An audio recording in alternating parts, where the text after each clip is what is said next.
Hello, hello everyone. Welcome to our YouTube channel.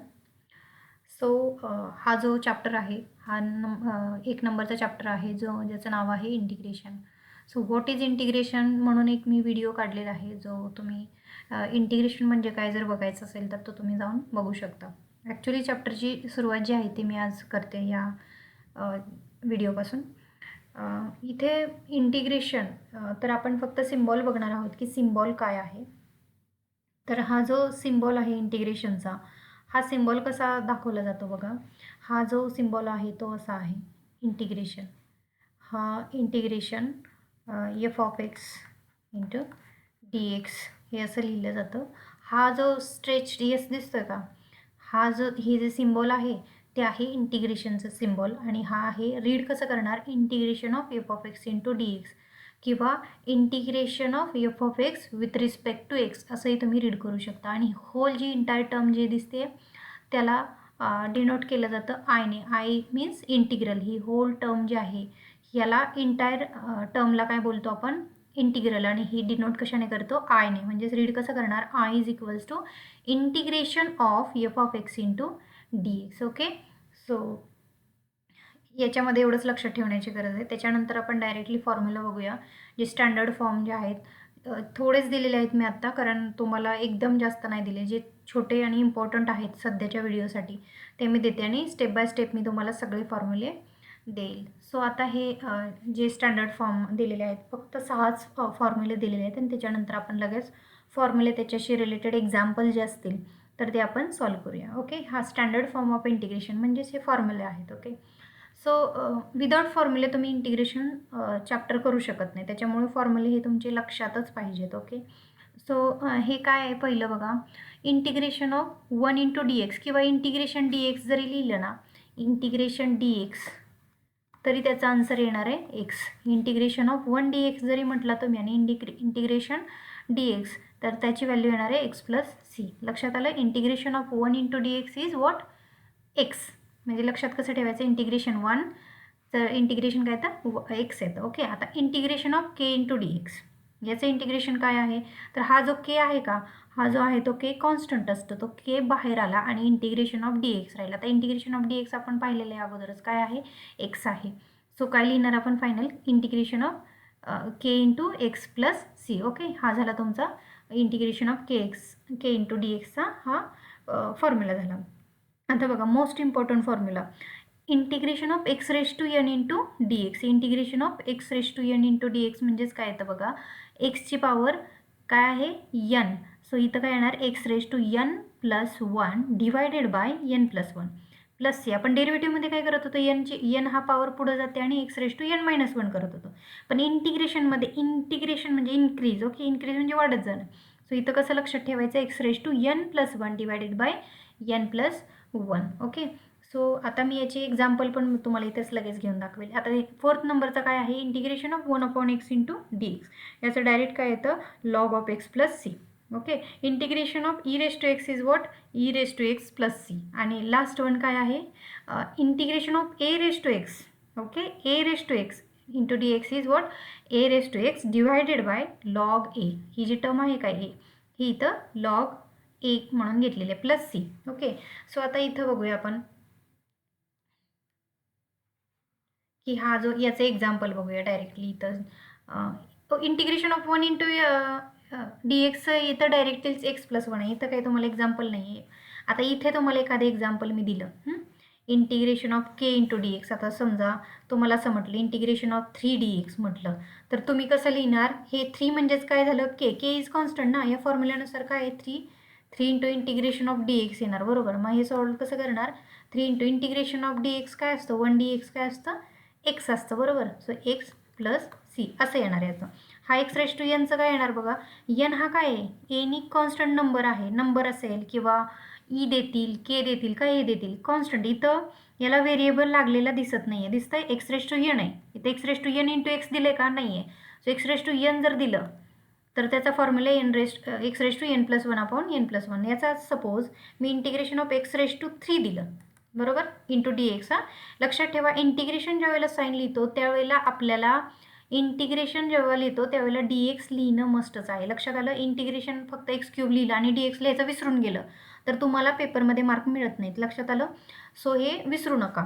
तर आता इथे बघा x³ आहे बरोबर, तर डायरेक्ट आन्सर आपलं काय येणार x⁻³ + 1 म्हणजे किती येणार 4 डिवायडेड बाय 4 +c ज्या वेळेला आपण आन्सर काढतो का आणि ज्यावेळेला इथे इंटिग्रेशनचं सिम्बॉल जात आहे आणि DX पण जातं तर त्यावेळेला +c लिहायला विसरायचं नाही. आता बघा 1/x हे डायरेक्टच आहे. 1/x DXचं काय असतं log x, इथं काय आपण लिहू शकत नाही. e⁻x + c आहे. आता a⁻x × dx जर असेल तर आता एक्झाम्पल कसं येऊ शकतं बघा, मी इथं a म्हणजे एनी कॉन्स्टंट आहे बरं, हे पण येऊ शकतो. समजा एच्या ऐवजी 3x पण देतील तुम्हाला इंटू DX तर त्यावेळेला हाच फॉर्म्युला लागू होणार आहे. कसं होणार ते a⁻x आहे तर इथं काय आहे 3x आहे, मग लिहिणार काय answer 3x divided by log काय येणार आता 3 बरोबर +c. हे फॉर्म्युले असे अप्लाय होतात. आलं?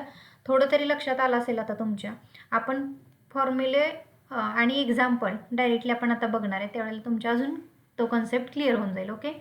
सो आता अजून एक गोष्ट तुमच्या लक्षात आली पाहिजे, ती जी टर्म आहे rules of integration. Okay. So rules of integration जे आहेत ते काय आहेत बघा, इथं देते रूल्स ऑफ इंटिग्रेशन. आणि जे फॉर्म्युले दिलेले आहेत ते तुम्ही जिथं अभ्यास करता किंवा तुमचं जिथं बेड आहे काय आहे ते, तर तिथं तुम्ही पेज तुमचं लावू शकता आणि तिथे तुम्ही ते फॉर्म्युले नेहमी वाचत राहायचं म्हणजे लक्षात राहतात. आता इझी वाटतंय आत्ता, पण लक्षात ठेवा ज्यावेळेला एकदम सगळे फॉर्म्युले येतात ना त्यावेळेला ते लक्षात राहत नाहीत.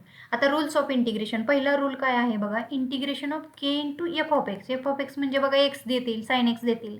ओके. असं आता इंटिग्रेशन ऑफ k × f(x) हा काय येतो, k कॉन्स्टंट सांगितलं होतं ना मी इकडे बघा k × dx, त्याप्रमाणे k हा कॉन्स्टंट घ्यायचा आणि इंटिग्रेशन ऑफ f(x) हे असं लिहायचं आणि मग फॉर्म्युलानुसार तुम्ही ते एक्झाम्पल सॉल्व करायचं. हा झाला फर्स्ट रूल. लक्षात ठेवण्याची काही गरज नाही, तुम्हाला तर माहितीच आहे की हा कॉन्स्टंट नेहमीच बाहेर येतो. डेरिव्हेटिव्हच्या वेळेलाही तसंच होतं.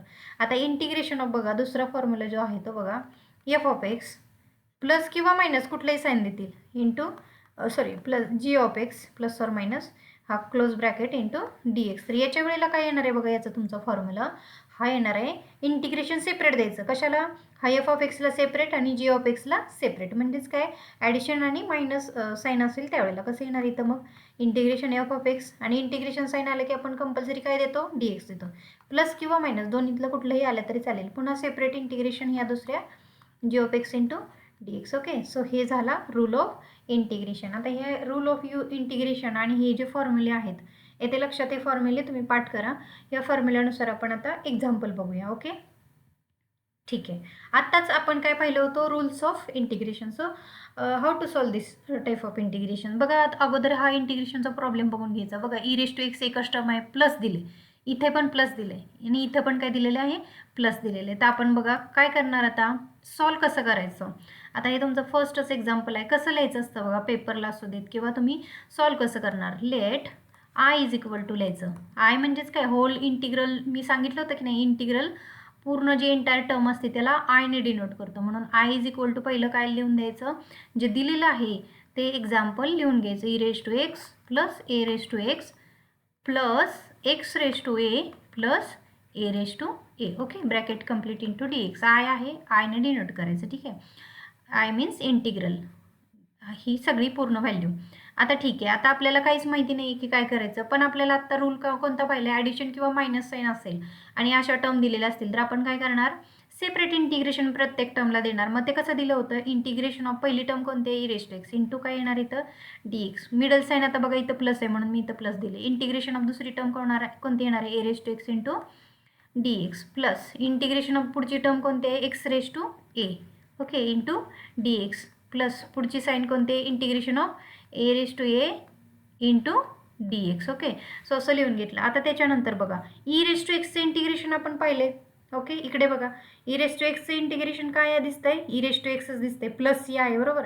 आता बघा मी इथे e⁻xचे इंटिग्रेशन लिहिणार, e⁻x प्लस सी लिहायचं का नाही, का लिहायचं नाही, ज्यावेळेला ह्या पूर्ण सगळ्यांचा ज्यावेळेला इंटिग्रेशन काढून येईल त्यावेळेला वन टाईमच प्लस सी लिहिणार, प्रत्येक टर्मच्या वेळेला लिहायचं नाही.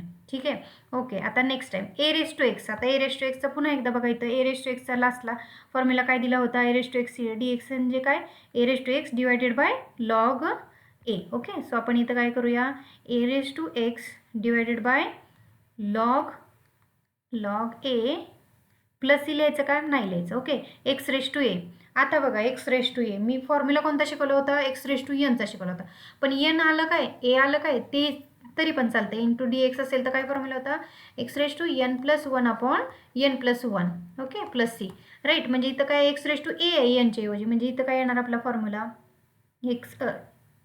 X raise to a plus one divided by a plus one. Okay, by using this power rule of integration. Right. So आणि आता बघा, ए रेज टू ए बघा कसं दिसतंय, इकडे के सारखं दिसतंय का, हे के इज एनी कॉन्स्टंट होतं. त्याचप्रमाणे ए रेज टू ए, इथे एक्स आले का याला कोएफिशियंट नाही आहे. So a raise to a take a raise to a common, आणि इथं काय येणार मग इंटू डी एक्स फक्त राहणार. अजूनही आपण प्लस लिहिलेलं नाही कारण हे इंटिग्रेशन गेलेलं नाही. मग आता लास्ट आन्सर काय येणार, I is equal to therefore I is equal to e raise to x plus A raise to x divided by log A plus x raise to a plus one divided by a plus one plus बघा आता इथं काय येणार, A raise to ए आहे तसं, आणि one D एक्सचं integration काय होतं, एक्स होतं. आणि मग आता लास्टला प्लस ही लिहायला विसरायचं नाही. ओके, हे आपलं फायनल आन्सर असेल. राईट. सो आता आपण नेक्स्ट बघूया. Okay, so integration of E raise to 2x into D x इतकं छोटं आहे बरोबर. पण मी तुम्हाला एक फॉर्म्युला शिकवलं होतं कोणतं, e raise to x into D x. पण मी त्याचं तुम्हाला डायरेक्ट फॉर्म्युला काय सांगितलेलं, ई रेज टू एक्स. पण हेच कसं असतं तुम्हाला सांगते बघा, इकडं काय आहे, ई रेज टू एक्स आहे. मग याचं कसं असतं, e raise to x divided by derivative of कुठली टर्म, ही एक्स आहे का, त्याचं डेरिव्हेटिव्ह इथं घेतात. ओके, आणि प्लस सी. म्हणजेच हे काय आलं, e raise to x divided by derivative of x माहिती आहे तुम्हाला कोणता आहे, डेरिव्हेटिव्ह ऑफ एक्स वन असतं बरोबर, प्लस सी. आता वनने डिवाइड केलं काय, नाही केलं काय, सेमच आहे. याचाच अर्थ, याचा आन्सर काय येणार, e raise to x plus c. म्हणून मी तुम्हाला हे पूर्ण स्किप करून तुम्हाला डायरेक्ट फॉर्म्युला कोणता दिलेला, ई रेज टू एक्स दिलेला बरोबर. आता याचप्रमाणे आता आपण काय करूया, इकडे सोल्युशन लिहूया. ठीक आहे, let I is equal to काय करायचं आहे, I means integral whole term denote करतात बरोबर. लेट एक मिनिट, हां, let I is equal to काय येणार, integration of E raise to two X. जी काही इंटिग्रेशनचं जे काही एक्झाम्पल दिले ते लिहून घ्यायचं, I is equal to. Okay, ही फर्स्ट स्टेप तुमची नेहमीच असणार आहे. आता आपण काय करणार आहे, मग डायरेक्ट फॉर्म्युला अप्लाय करायचं, ई रेज टू बरोबर. ई रेज टू एक्सचं डायरेक्ट काय लिहिलेलं आपण, ई रेज टू एक्स, मग इथे काय लिहायचं, e raise to two x. पण डिवाइडला काय लिहायचं बघा, याच्या नेहमीच जर e raise to sine x जरी आलं, ई रेज टू एक्स असेल तर ठीक आहे तुम्ही डायरेक्ट लिहू शकता. पण e raise to sine x जरी आलं तर खाली काय लिहायचं, डेरिव्हेटिव्ह त्याचं घ्यायचं, इंटिग्रेशन नाही. लक्षात ठेवा, इथं काय लिहायचं आहे, डेरिव्हेटिव्हची टर्म लिहायची. आणि तुम्हाला थोडं डेरिव्हेटिव्ह माहिती पाहिजे. इथं प्लस काय येणार, सी येणार बरोबर. आता याच्याच पुढं आपण ठीक आहे, इथं खाली लिहूया, e raise to two x लिहूया. इथं e raise to two x divided by derivative of two x काय येतं, टू कॉन्स्टंट येतो, एक्सचं डेरिव्हेटिव्ह ऑलवेज काय असतं, वन. म्हणजेच इथं खाली काय राहिलं, टू प्लस सी. हे तुमचं इंटिग्रेशन झालं. ओके, आता नेक्स्ट बघूया आपण. आता हे तुम्हाला सॉल्व करता आलं पाहिजे. आता हे माहितीच आहे आपल्याला बरोबर.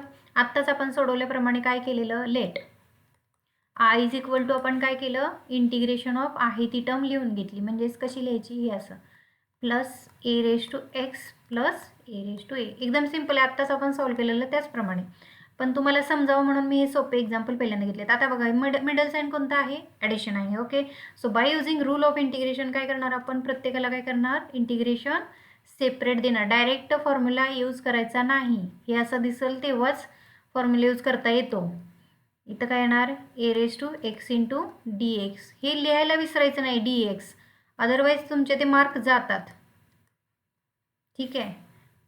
ओके, आता एक्स रेज टू ई, पुन्हा एकदा सांगा मला कोणता फॉर्म्युला यूज होऊ शकतो. आता इथं एक्स रेज टू एन वापरला होता की नाही आपला, एक्स रेज टू एन होतं. तर आता इथं काय एक्स रेज टू ई आहे, म्हणजे इथं काय येणार बघा, x raise to e plus one divide by e plus one. Right, plus A raise to x आहे, ए रेज टू एक्स आहे. आता बघा, ए रेज टू एक्सला बघा फॉर्म्युला कोणता होता, ए रेज टू एक्सला दिसतं आहे काय लिहिलेलं, A raise to X upon log A. Okay, so तुमच्या लक्षात येत नसेल म्हणून मी हे फॉर्म्युला दाखवते तुम्हाला. तर इथं काय येणार मग, A raise to X divide by काय लिहिणार तुम्ही, लॉग ए. ओके, ठीक आहे. आता plus A raise to A काय होतं, कॉन्स्टंट. सो कॉन्स्टंट घेतलं मी डायरेक्ट लिहिते. आता तिथं काय, आता मग असे दाखवलेलंच आहे तुम्हाला, इंटू काय येणार इथं, x1चं इंटिग्रेशन आहे की नाही, आणि प्लस लास्टला सी लिहायचं कंपल्सरी, आणि हे तुमचं काय झालं I is equal to. Okay, इतकं सिम्पल आहे हे. तुम्हाला नंतर ज्या बाकीचे पण फॉर्म्युले असतील ते नंतर देणार आहे. ठीक आहे, आता हे नेक्स्ट एक्झाम्पल एक बघूया. Let I is equal to what, integration of 1 minus x bracket raise to 5 into D x. एक्सरसाइजमध्ये घेतलेलं आहे मी. आता बघा, हा या फॉर्ममध्ये दिसतोय का एक्स रेस टू एन, बरोबर.